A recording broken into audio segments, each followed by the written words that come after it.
Good afternoon, guys. So today I'm going to be showing you guys how to do a coolant flush and thermostat replacement on a 2014 Patriot. The reason for that is because my Patriot, when I'm on the highway, does that. Alright guys, so we're out here on the Jeep. This is another thing we can't stress enough.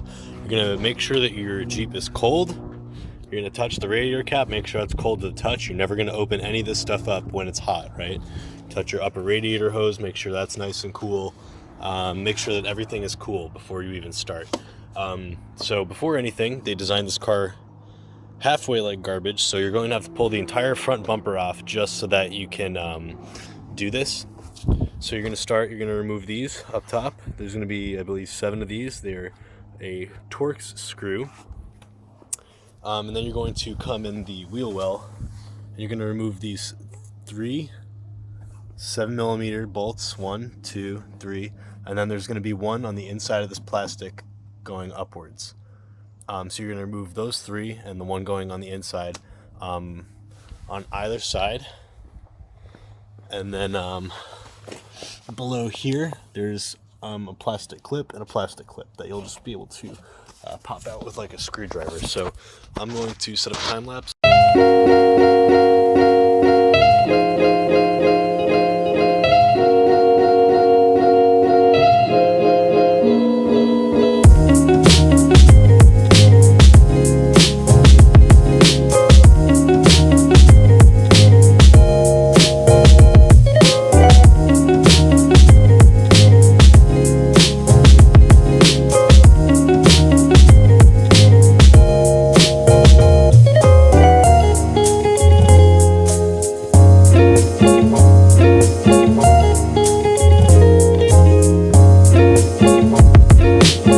Okay, so also, I did do a lot of this side, undo it, but you mostly just want to undo the passenger side for the most part. Sorry about the car alarm. Because your radiator drain, and I'm supporting the bumper, right? You're not leaving it just fucking sitting there. Once you get this out, you're gonna make sure that you unplug your bulbs here. So you're gonna take a screwdriver, pull that red tab back, and then going to push on the black tab and just take your time. You don't want to break anything. You're going to work that plug out. So then the bumper's going to come out a little bit more. You're going to see also down in here is going to be your connection for your fog lights. And then as you can see up under here is your drain for your radiator. I'm going to be looking around trying to find the secondary thermostat, but I know where the first one is. So for now, I'm going to set something up to drain. Again, you're going to want to catch all of the fluid because this tastes sweet. Animals will drink it and they'll die. So I now have this draining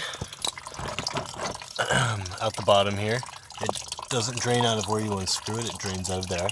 And then also I already drained the coolant reservoir. You're going to do that by disconnecting this hose. And then I just snaked it through there to the bottom. And you're going to just basically get it below the lowest point here, and then all that coolant will siphon out on its own. So there's that. And then now I'm going to start getting to the first thermostat. If you're not replacing your thermostat, you can just ignore this part of the video. You're going to undo your air box. So you're going to take this off, this bolt here, undo this bracket, take these off, and then this actually just pops out. You're going to undo this hose too, and maybe the sensor if you want to keep it out of the way. Because your first thermostat is under there. Alright, now that we have the air box out, you're going to disconnect this hose. Again, now you're not starting the car again.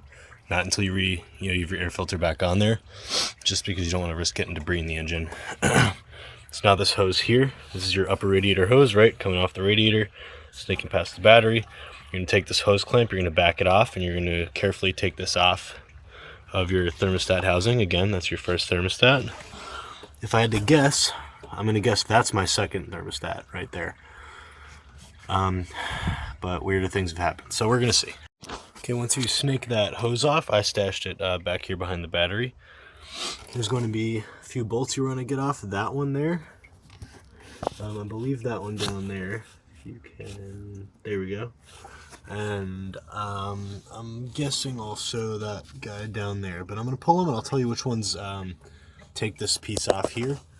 You're also gonna want to get that lower radiator hose off because our second thermostat, I'm believing, is in here. So, alrighty.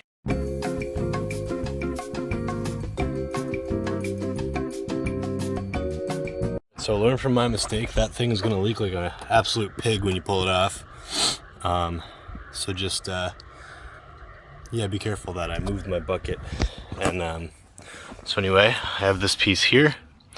You're gonna pull out those two bolts and that'll be your bigger thermostat. Smaller thermostat is oriented in the engine like this.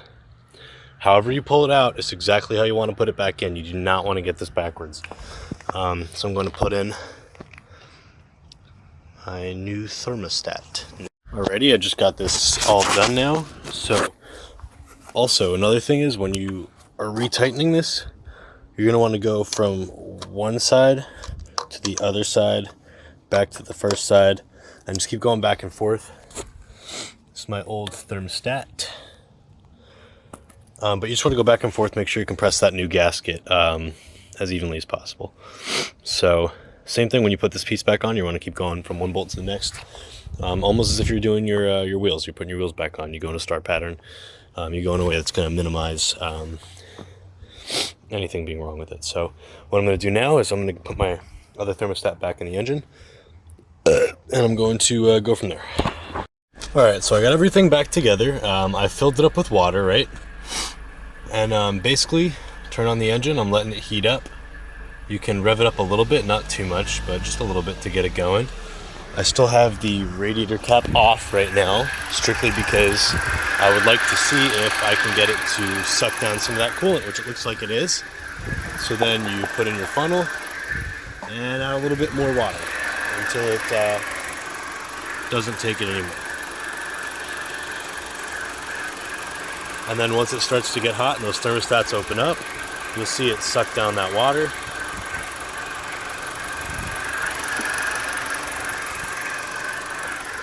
And you're just going to keep doing that until it fills all the way up, and then you're going to put the radiator cap on and run it for a few minutes, and that'll be good.